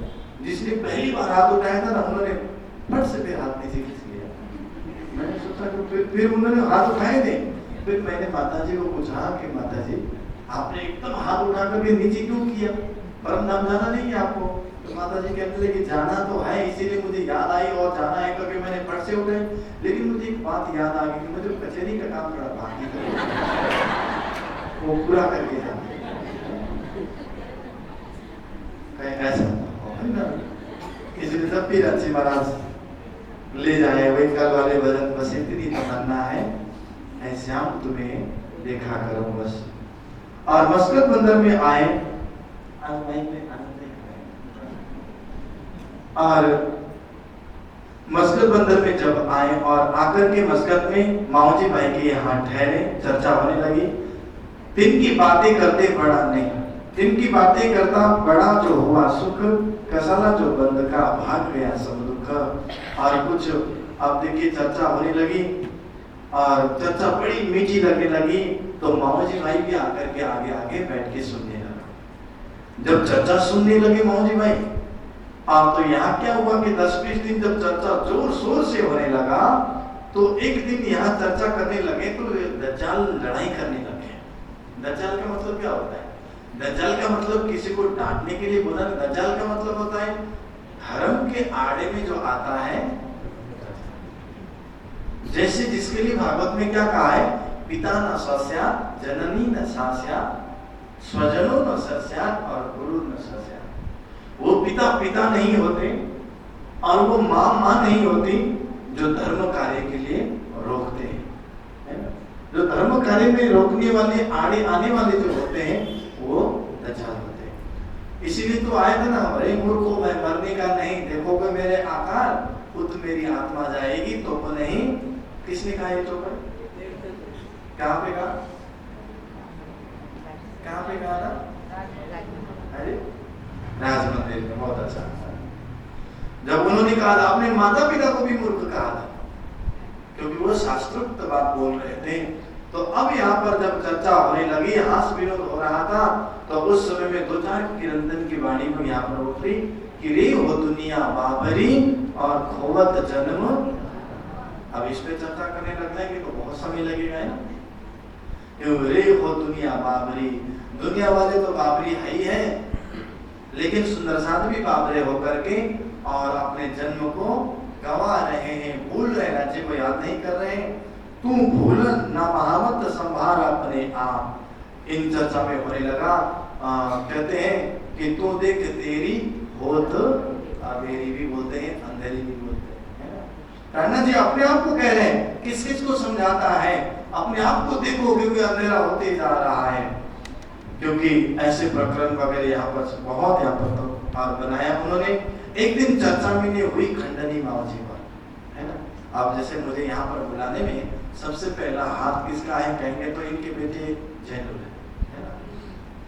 मैं किसी को जानता नहीं था, सूरत में उनके माध्यम से मैं जब यहाँ आया और यहाँ आने के बाद में इन्होंने बोला वितरण करना है। 2013 में ही बोला था इन्होंने वितरण करना है करके। और माध्यम महेंद्र भाई जी बोले, है ना। अब यहाँ महेंद्र भाई जी मेरे बगल में बैठे हुए हैं और इनकी मैं यहाँ खंडनी करना शुरू करूँ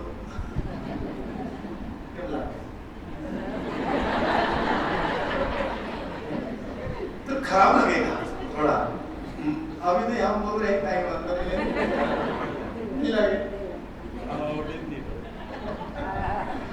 ये तो जरा हास विनोद के लिए एक बात कह रहे हैं। जिनके घर में बैठ करके और चर्चा कर रहे उन्हीं की खंडनी करने लग जाए तो देखिए तारतम तो ले लिया था माओजी भाई ने, ऐसा नहीं कि तारतम नहीं किया था। और सुंदर साथ में भी आ गए थे और जब वाकिफ पूरा न था साथ में तो अगुण भाषा दिल ऊपर। इसका मतलब जो सुंदर साथ तारतम लेकर के सुंदर साथ में प्यार नहीं होता और अच्छी के तरफ आगे नहीं बढ़ते, पूरे अभी भी वाकिफ नहीं है।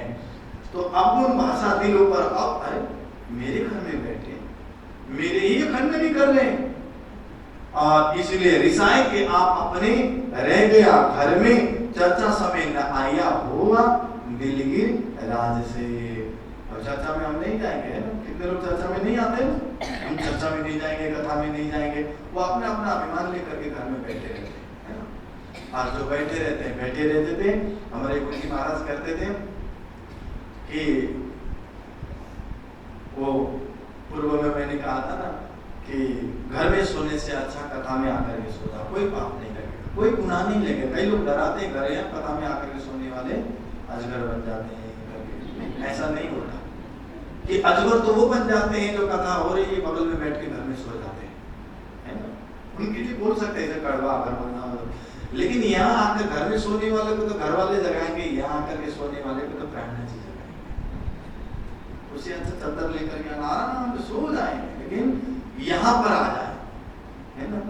तो इसीलिए कहते हैं और उनको रिसा करके जा करके और दिलगिर होकर के जब सोया रात को अपनी दुकान में तो राते मारा तमाचा राजे ने हुई दर्शत जोर इनको श्री प्राणनाथ प्यारे की।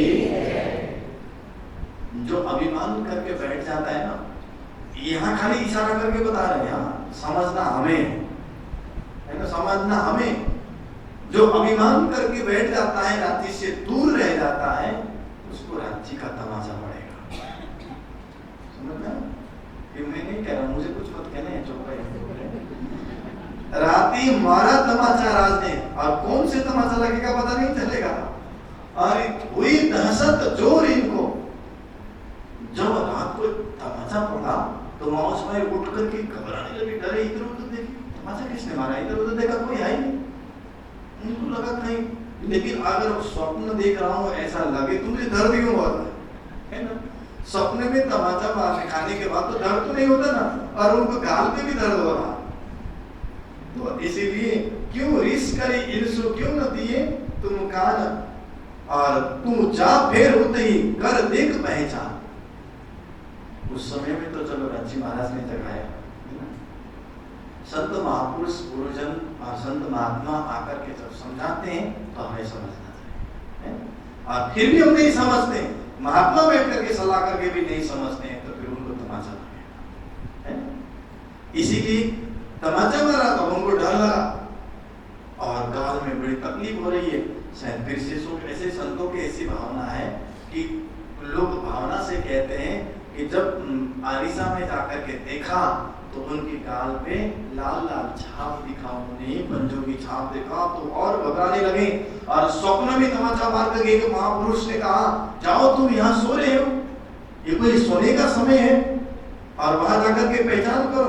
जागे पीछे रैया प्रात बैठा है द्वार। और जब जाग गए कौन माऊजी भाई, तो रोने लगा, मेरे से भूल हो गई, प्रात बैठा द्वार कहाँ पे। अब श्री जी साहब जी के मामती स्वामी श्री प्राणनाथ जी कब दरवाजा खोलेंगे, ब्रह्म मुहूर्त में जाकर के हाथ जोड़ करके रोते रोते। एक बात याद रखना, जो नजदीक होकर के पहचान ना पाओ, दूर चले जाने के बाद हाथ हिलाने से कोई फायदा नहीं।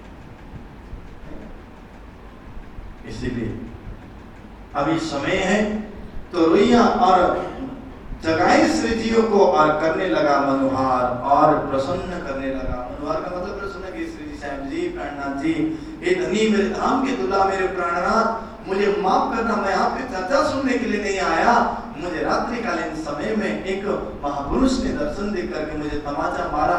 उन्होंने मुझे पहले कहा मैं उठा नहीं, दूसरी बार कहा मैं नहीं उठा, जब नहीं माना तो उन्होंने तमाचा मारा, अभी तक भी दर्द हो रहा है।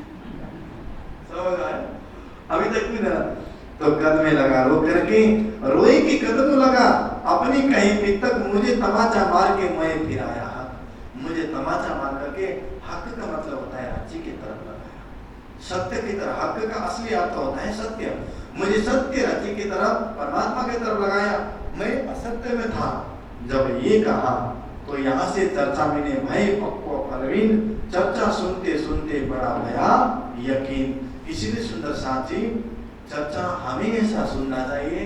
रास ग्रंथ में इंद्रावती सखी क्या कहती है, चर्चा सुनो दिन ने रात आपन ने त्रुठा, चर्चा सुनना चाहिए। चर्चा किसी की भी हो, ज्ञान कहीं से भी मिल जाए, लेना चाहिए। कहीं कोई कथा हो रही है, हमारी ईमान जब एक जगह में हो जाता है ना, तो कोई कहीं जाने के बाद डगमग नहीं हो सकता। लेकिन ज्ञान सब जगह से लेना चाहिए, क्योंकि जितने भी शास्त्र पुराण धर्म शास्त्र धर्म ग्रंथ सब हमारे लिए, ब्रह्म आत्माओं के लिए। अगर कोई कहे कि हम शास्त्रों को नहीं मानेंगे, उसकी मूर्खता है या तो अज्ञानता है। हम भागवत नहीं मानेंगे, हम उसको नहीं मानेंगे, वो अज्ञानी है।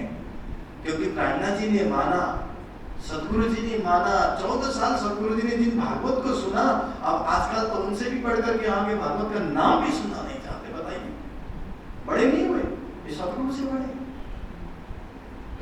इसीलिए ये सब शास्त्र पुराण हमारे लिए, शास्त्र ले चले सतगुरु सोई पानी सकल को एक अर्थ,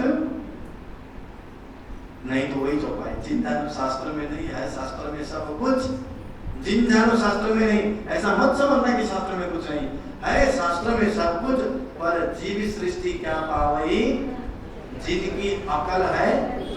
अगर कोई भागवत को नहीं मानता वो जीव सृष्टि, मैं नहीं बोल रहा हूं, टांडा जी की चौपाई, जिसकी अकल तुच्छ हो, सोच वाले होते हैं, और वो भागवत को नहीं मानेंगे, शास्त्रों को नहीं मानेंगे, इसका मतलब भागवत के विरोध करने वाले जीव सृष्टि। टांडा जी ने कहा ये तो बड़ी बड़ी चौपाई मंदिरों में लिख के चिपका देना चाहिए, मंदिर के गेट में लिख कर रख देना चाहिए, हमेशा सबको याद हो जाए।